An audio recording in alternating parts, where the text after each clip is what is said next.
आप सबको प्रभु यीशु के सामर्थ्य नाम में जय मसीह। एक बार फिर से आप सबको इस वीडियो में मैं आपका स्वागत करता हूं। दोस्तों, क्या आपने कभी दान दिया है या दशमांश दिया है?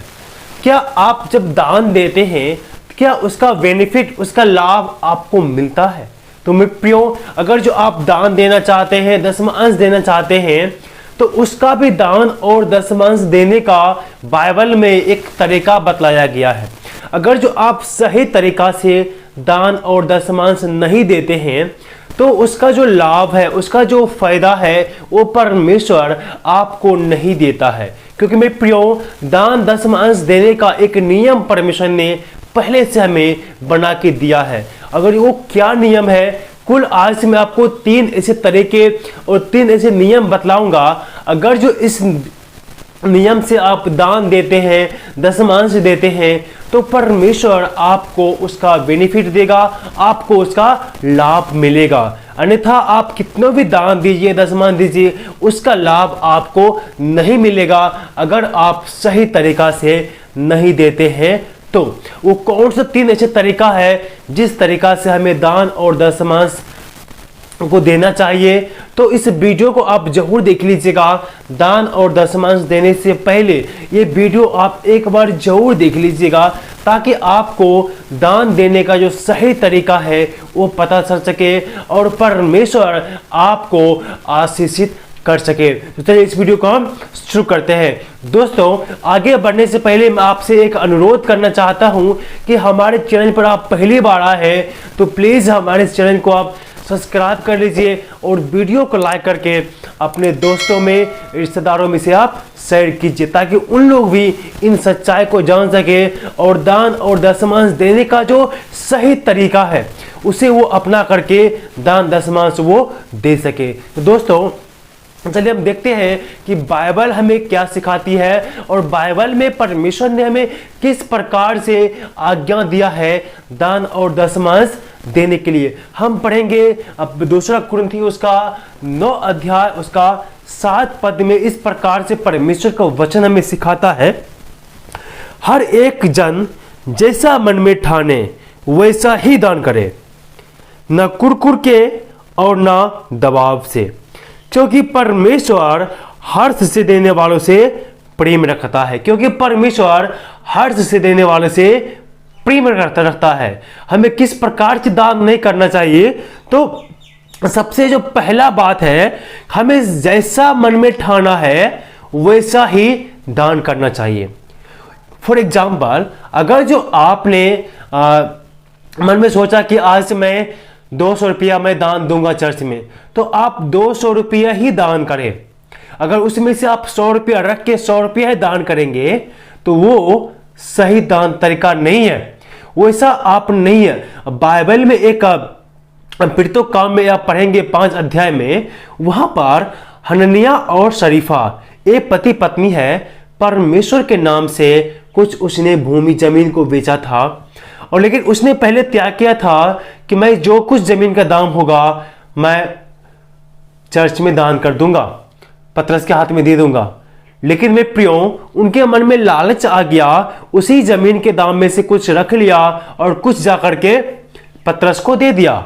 लेकिन मैं प्रियो, नतीजा क्या हो गया? जब आप पूरे उसको पढ़ेंगे आपको पता चलेगा उन दोनों पति पत्नी परमेश्वर से झूठ बोला कि जमीन इतने में बिका, क्योंकि उसने उसी पैसे में से कुछ रख लिया था। आप जब आगे बाइबल को पढ़ेंगे आपको पता चलेगा वो दोनों पति पत्नी मर गया।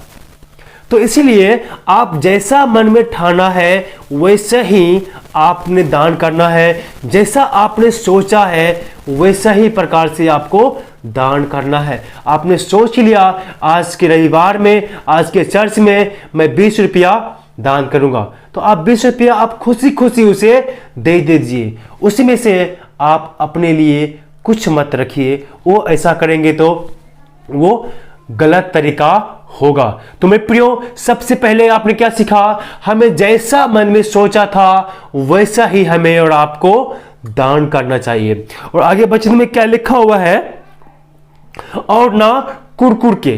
कुरकुर के मतलब होता है मेरे प्रियो, अगर जो आपको जबरदस्ती दान नहीं देना है।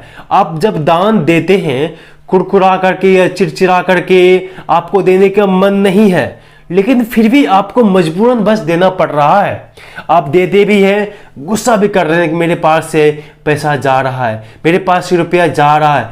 आपने मन में गलत सोच करके, कुरकुरा करके, गुस्से से आपको दान नहीं देना है, गुस्से से आपको दान नहीं देना है। अगर जो आप इस प्रकार कुरकुरा के दान देते हैं तो वो दान आपका स्वीकार नहीं किया जाएगा, वो आपको स्वीकार नहीं किया जाएगा। इसीलिए कुरकुरा करके, आप चिड़चिड़ापन हो करके आप दान बिल्कुल भी मत दें कि मेरे पास इतना पैसा है, मैं ये दे दूंगा तो क्या होगा मेरा, मैं क्या कैसे खाना पीना खाऊंगा।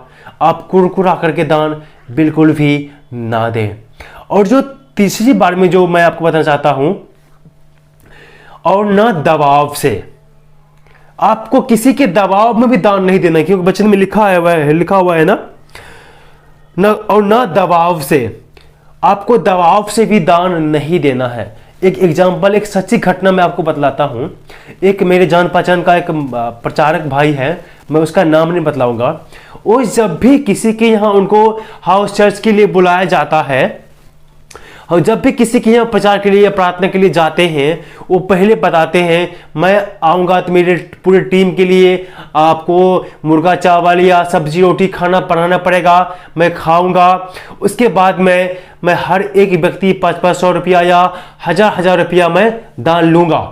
आप इतना कुछ कर पाएंगे तो मैं आपके यहाँ आऊँगा प्रार्थना करने के लिए। तो वहां पर क्या हुआ, उस पर दबाव दिया जा रहा है, आप इतना दान देंगे तभी मैं आपके लिए परिवार में आऊंगा और आपके लिए मैं प्रार्थना करूंगा और आपके यहाँ मैं खाना खाऊंगा। तो क्या हुआ, वहां तो उनको देने का मन भी नहीं है, लेकिन फिर भी जबरदस्ती वो दे रहा है क्योंकि सामने वाला मांग रहा है उसे। तो इस प्रकार दबाव में आकर के आप दान ना करें। मैं सच्ची घटना बतलाता हूं। जब मैं उस एरिया में एक बार घूमने के लिए गया था, वो बहन मुझे जानती थी कि ये भाई भी प्रभु यीशु के बारे में प्रचार करता है। उसने मुझे बोला कि भैया मुझे भी घर में प्रार्थना करवाना है, बट मेरे पास उनको 500 रुपया देने के लिए और मुर्गा चावल बनाने के लिए पैसे नहीं है। ये सुन के ना बहुत मुझे दिल में दुख भी हुआ। कैसा प्रचारक है इस एरिया में, जो आता है तो ज़बरदस्ती खाना बनवाता है, दान के लिए 500-1000 रुपये डिमांड करते हैं।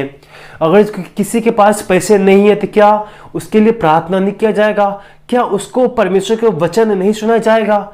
मेरे प्रियो, ये तरीका सरासर गलत है, सरासर गलत है। हमें किसी के दबाव में आकर के दान नहीं देना है और किसी के ऊपर दबाव भी नहीं डालना है कि आपको दान देना ही पड़ेगा। ऐसा नहीं है मेरे प्रियो, वचन में ऐसा नहीं कहा है। हमें दबाव से भी दान नहीं देना है।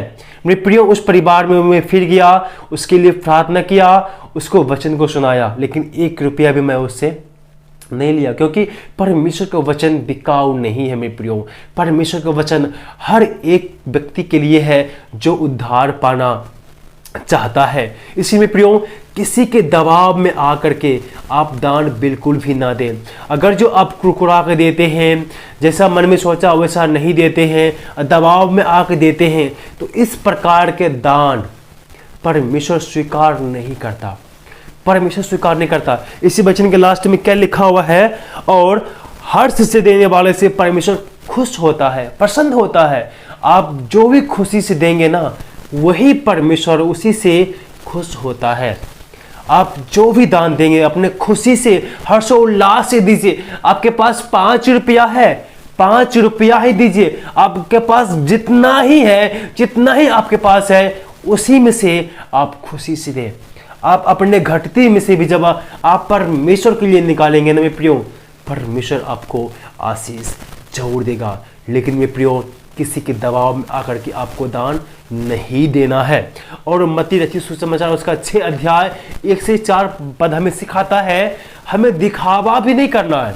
हम जब भी दान दें तो हमें दिखावा भी नहीं करना चाहिए, और हमारा जो दान है हमेशा गुप्त होना चाहिए।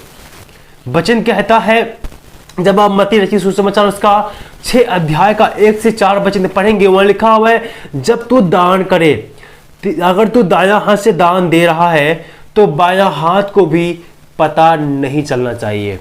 इस रीति से आप दान दो। तो मेरे प्रियो, आप जब भी दान करें आप दिखावा न करें, आप हमेशा आपका दान गुप्त होना चाहिए। मैं बहुत सारे लोगों को जानता हूं, अगर कोई चर्च में या मंदिर में दान देते हैं तो दान पात्र में उसका नाम लिखवाया जाता है और मंदिर के बाहर टांग दिया जाता है कि इस मंदिर के निर्माण में इतना लोगों ने इतना इतना चंदा दान दिया। तो इस प्रकार से आप दिखावा करेंगे तो उसका प्रतिफल आपको नहीं मिलेगा, आपको नहीं मिलेगा। इसीलिए जब भी आप दान करें तो गुप्त रीति से करें, दिखावा बिल्कुल भी ना करें। तो इस रीति जब आप दान देंगे मेरे प्रियो, तो परमेश्वर आपके दान को स्वीकार करेगा और आपको उसका प्रतिफल भी देगा परमेश्वर। वचन कहता है मत्ती 6 अध्याय में कि जब तुम दान करे तो गुप्त रीति से कर, क्योंकि तेरा पिता जो गुप्त में है तुझे देखेगा और तुझे प्रतिफल देगा। इसलिए आप जब भी दान करें गुप्त रीति से करें और दिखावा ना करें। और मैं प्रियो, और दान देते समय ना कुरकुर के दे, ना दबाव से दे, लेकिन दान आप हमेशा खुशी से दे। इसलिए मैं प्रियो, मैं उम्मीद करता हूं कि इस वीडियो के माध्यम से आपको दान के बारे में, दशमांश के बारे में अच्छे से जानकारी मिल गया होगा। मेरे प्रियो, दान और दसवां अंश पर मैंने और भी वीडियो बना रखा है। आप जाकर के कुछ और जानना चाहते हैं, और भी जानना चाहते हैं तो मेरा और भी वीडियो यूट्यूब पर पड़ा हुआ अपलोड किया हुआ है दान और दसवां अंश के विषय में। उसे भी आप देख करके जाकर के जरूर देखें, या इसी वीडियो के नीचे मैं उस वीडियो को लिंक दे दूंगा, आप वहां से भी उस वीडियो को आप देख सकते हैं। फिलहाल इस वीडियो में आपको इतना ही बताऊंगा और मैं आपसे मिलता हूं अगले वीडियो में एक अगले टॉपिक के साथ में। परमेश्वर आप सबको आशीष दे। आमीन।